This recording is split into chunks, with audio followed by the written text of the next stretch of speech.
Good morning everyone. Welcome to my class. Today's our topic is polymer means बहुलक. ये है class 10th का chapter जो मैं आप लोगों के सामने अभी बहुलक क्या है बताऊंगी उसकी पूरा डिटेल्स में. तो चलिए शुरू करते हैं बहुलक के बारे में बताना. बहु का मतलब होता है बहुत सारा और लक का मतलब होता है अणु, है ना. यानी जब छोटे छोटे बहुत सारे अणु आपस में जुड़ करके एक लंबी श्रृंखला वाले एक बड़ा सा अणु बनाते हैं उसको कहा जाता है बहुलक. उसको इंग्लिश में कहा जाता है पॉलीमर. तो पॉली का मतलब ये देखिए हमने लिखा, पॉली का मतलब बहु, मार का मतलब लक, लक का मतलब होता है अणु, है ना. तो जब छोटे छोटे अणु माने जब एक अणु रहेगा तो उसको हम बोलेंगे एक लॉक, जैसे मोनोमर यानी एक लॉक.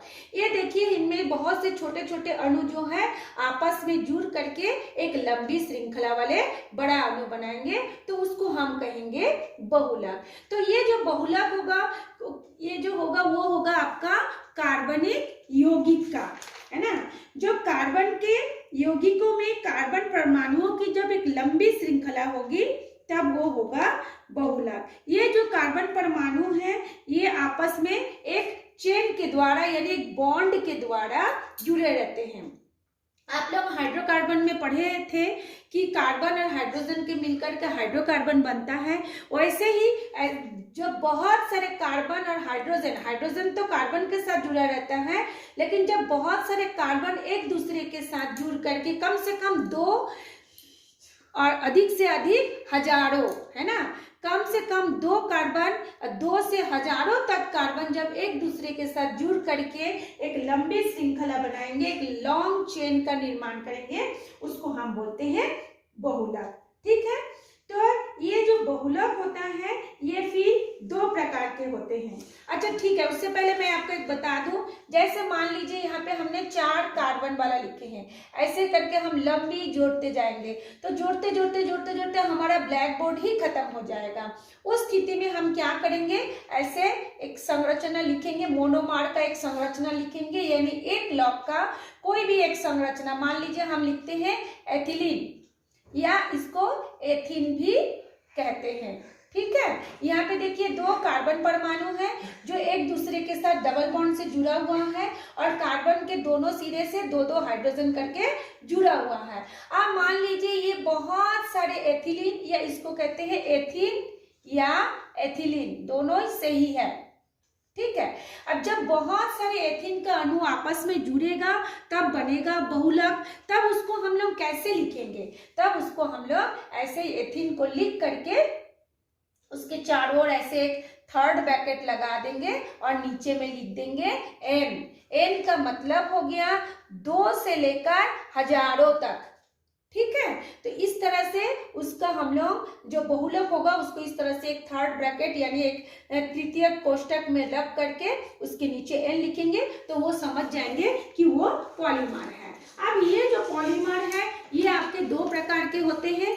एक होता है प्राकृतिक और एक होता है सिंथेटिक. प्राकृतिक यानी नेचुरल. नेचुरल किसको बोलेंगे, देखिए मैं लिख देती हूँ. एक होता है आपका प्राकृतिक होता है और एक होता है आपका संश्लेषित जिसको हम बोलते हैं सिंथेटिक. दूसरों को हम क्या बोलेंगे, सिंथेटिक बोलते हैं, है ना. तो प्राकृतिक मतलब जो प्रकृति से मिलता है. प्रकृति में हमको पशु पक्षी भी, पशु भी है मतलब जंतु है और हमारा वनस्पति भी है. तो जंतु से हमको क्या क्या मिलता है, जैसे कि बाल, हमारे सिर की बाल, शरीर की बाल होते हैं, या जो भेड़ होता है भेड़ से ऊन प्राप्त होता है, या रेशम की कीट से रेशम प्राप्त होती है, मूंगा प्राप्त होती है.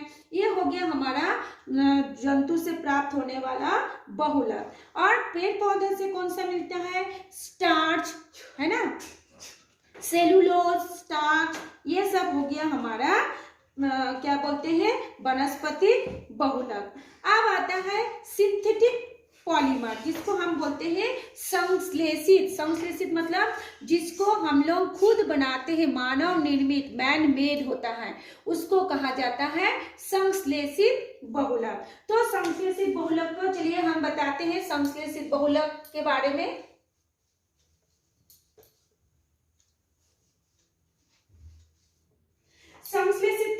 सबसे पहला आता है पॉलीथीन, है ना। आप लोग सब पॉलीथीन यूज करते हैं। सबसे पहले आता है पॉलीथीन,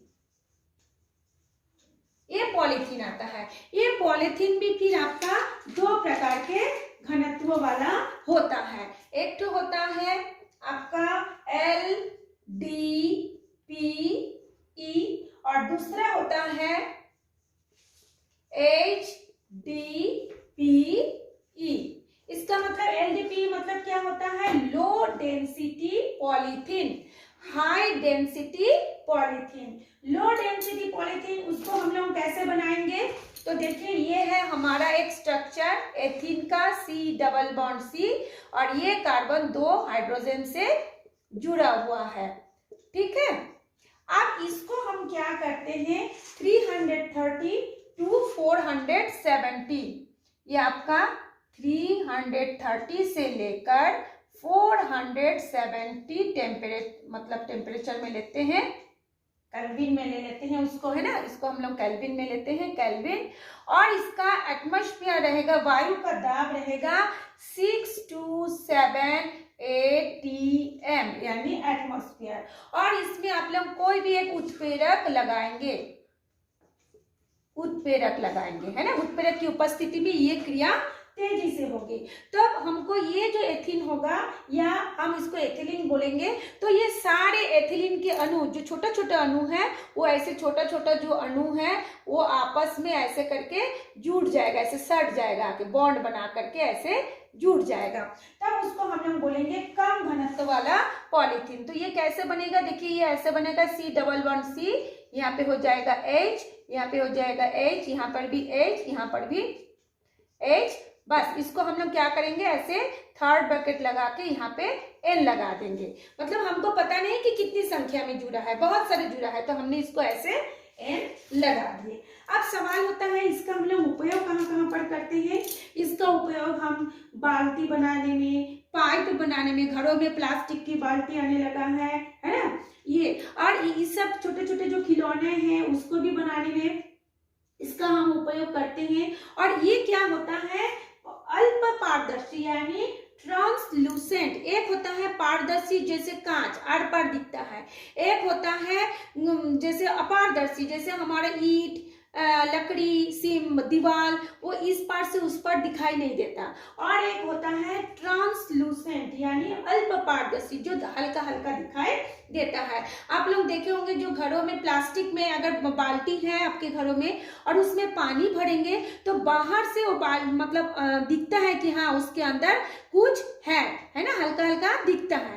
तो इसको कहा जाता है अल्प पारदर्शी। और ये अधिक कठोर भी होता है, आसानी से हम इसको इसीलिए अपना डेली यूज में इसका उपयोग हम कर सकते हैं, है ना। और इसका एक बेनिफिट और भी है कि ये रसायनों के प्रति, केमिकलों के प्रति कम निष्क्रिय पदार्थ है, इसलिए हम लोग प्लास्टिक के बाल्टी में सर्फ वगैरह डाल के कपड़ा धोने के लिए डालते हैं या और भी कुछ केमिकल डालते हैं तो वो उतना असर नहीं करता।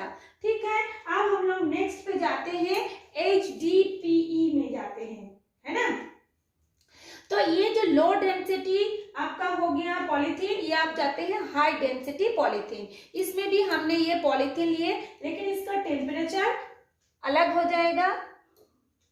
देखिए इसका टेम्परेचर जो होगा 473 से 473 केल्विन से आपका हो जाएगा 473 केल्विन लेते हैं, टेम्परेचर इतना में हो जाएगा। और उसका एटमॉस्फेयर रहेगा 1500 टू 2000 ATM यानी एटमॉस्फेयर।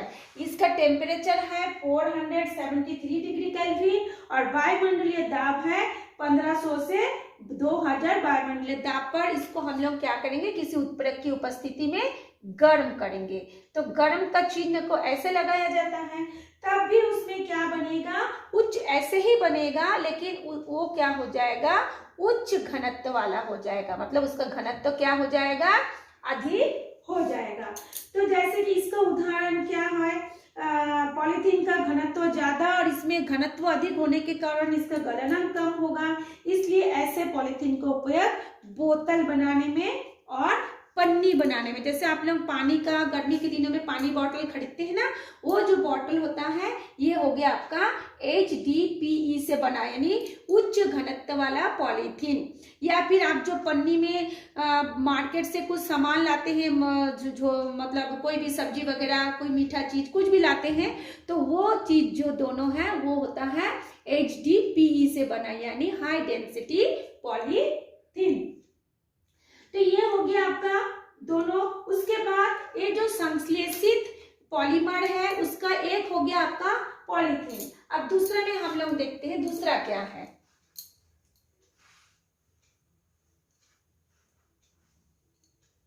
दूसरे में हम लोग देखते हैं टेफ्लॉन।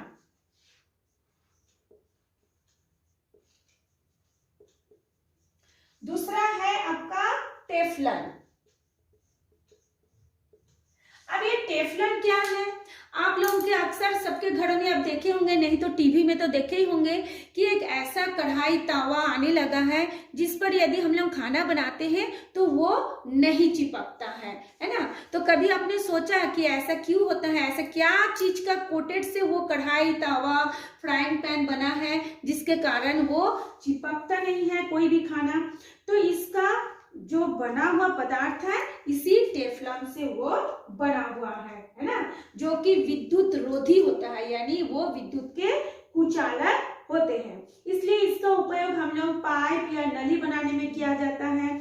और ये जो टेफ्लॉन है वो अम्ल के साथ भी कोई क्रिया नहीं करते। जैसे हम खाना बनाते हैं, हम लोग अमचूर पाउडर डालते हैं, टमाटर डालते हैं, नींबू डालते हैं, इमली डालते हैं, तो उसके साथ भी ये कोई प्रभाव नहीं रहता, निष्क्रिय रहता है। इसलिए टेफ्लॉन का उपयोग बहुत ज्यादा होने लगा है।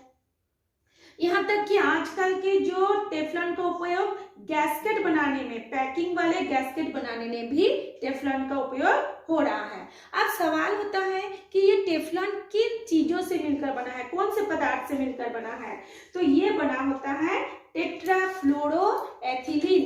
जैसे हम लोग अभी एथिलीन पढ़े थे, ये सी, इसमें देखे थे हम लोग हाइड्रोजन था चारों तरफ, और इसमें हाइड्रोजन ना होके इसमें रहेगा फ्लोरीन, ये फ्लोरीन, और ये कार्बन की 4 संयोजकता, तो ये हो गया फ्लोरीन। इसलिए 4 फ्लोरीन है, इसलिए इसको कहा जाता है टेट्रा। टेट्रा माने 4, टेट्राफ्लोरोएथिलीन, टेट्राफ्लोरोएथिलीन। तो आप लोग याद कैसे रखेंगे? टेफ्लॉन, टेफ्लॉन से पता चलता है कि ये फ्लोरीन होगा, है ना।